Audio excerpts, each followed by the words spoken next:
Tonight, Celtic's board struggles continue. Despite overwhelming fan outrage and a recent no-confidence vote, the board remains defiant, insisting Brendan Rodgers approved every signing. We will discuss this, whilst of course going over all the latest Celtic news from the last 24 hours. But first, make sure you like this video and subscribe to the channel for more Celtic content.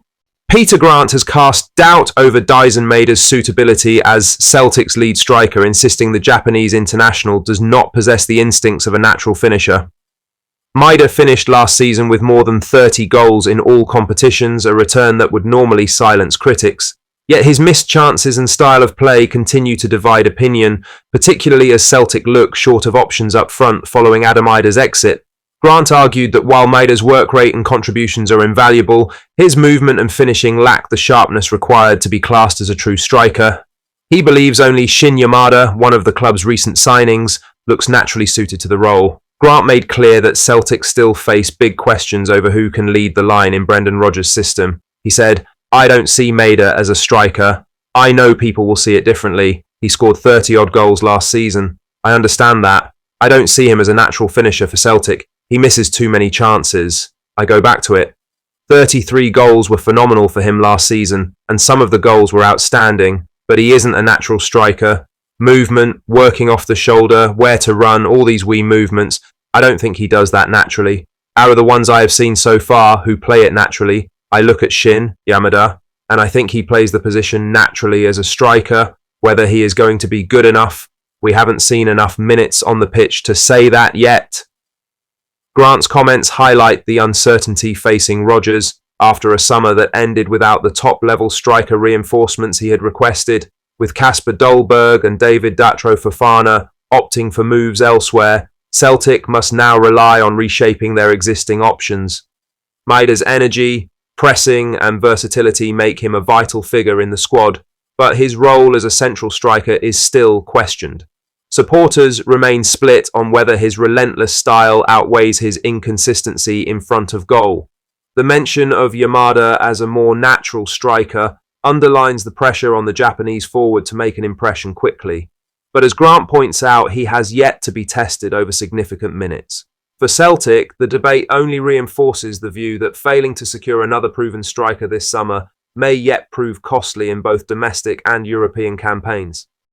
Now for the main story, as Celtic's board has doubled down on its long-term football strategy, telling supporters in Friday's meeting that the plan remains to dominate domestically, qualify regularly for the Champions League, and maintain financial sustainability. Despite growing criticism over transfer dealings and squad depth, the club stated that the overarching vision has not changed and remains fully supported at all levels. The board was keen to stress that Brendan Rodgers is aligned on all recruitment matters, with a clear claim that no player has been signed without his approval. That line, however, has raised eyebrows among sections of the support who are unconvinced by recent arrivals and have questioned whether Rodgers truly has the final say over signings. Concerns were also addressed around spending levels, with the board calling out media reports as inaccurate. They insisted the club's actual outlay was higher than reported, although no figures were provided to back up the claim. The timing of this clarification, coming after weeks of supporter unrest, did little to settle the debate around transfer ambition. The club also pointed to structural changes behind the scenes. Paul Tisdale has taken up the role of head of football operations, and Sean Maloney has been appointed as player pathway manager. Both appointments are aimed at improving recruitment processes and better integrating the first team with the club's youth system. While the board outlined its strategy with confidence, the gap between message and perception remains wide. Many fans continue to ask the same question. If Rodgers signs off on every deal, why haven't the club's transfer windows better reflected the urgency of his ambitions? In other news, the fallout from Celtic's disastrous deadline day/transfer window and the board's subsequent handling of events shows no signs of easing. The North Curve account has confirmed that a meeting will take place on Wednesday evening to forge a collective plan on how best to confront the Celtic FC hierarchy. It comes after what can only be described as an astonishing weekend of chaos at Celtic Park. The Celtic news cycle has been dominated by the board's actions of late. On Saturday, a senior club figure was widely reported to have briefed against Brendan Rodgers in the pages of The Sun, effectively painting the manager as the problem. Just hours later, the club issued a 1,000-word corporate statement that many supporters branded tone-deaf, patronising and detached from reality. Instead of calming the waters, the statement has only fueled anger. The affiliation of registered Celtic supporters clubs and the Association of Irish Celtic Supporters Clubs have both since issued votes of no confidence despite being in the room with the board as recently as Friday. Their frustration reflects a growing sentiment across the fan base that Celtic's leadership are treating supporters' legitimate concerns with outright contempt. The North Curve have now stepped forward to coordinate a response. Wednesday's meeting is expected to bring together influential voices to decide the next course of action, whether that means protests, public campaigns, or escalating pressure on the boardroom. Telsara here will be in attendance at the meeting, and we will inform our readers of the outcome in due course. For years, Celtic fans have been told they are the lifeblood of the club, yet in moments of crisis, their voices are too often dismissed. The current climate feels like a tipping point. With Rodgers' position under intense scrutiny, Champions League humiliation still raw, and a squad weakened rather than strengthened in the summer window, patience is wearing thin. Celtic Park is bracing itself for a stormy few weeks, and Wednesday night could be the spark that defines how supporters channel their anger going forward. In other news, Idah has revealed he only learned of Swansea City's interest a day before Celtic's clash with Rangers, describing the days that followed as a whirlwind.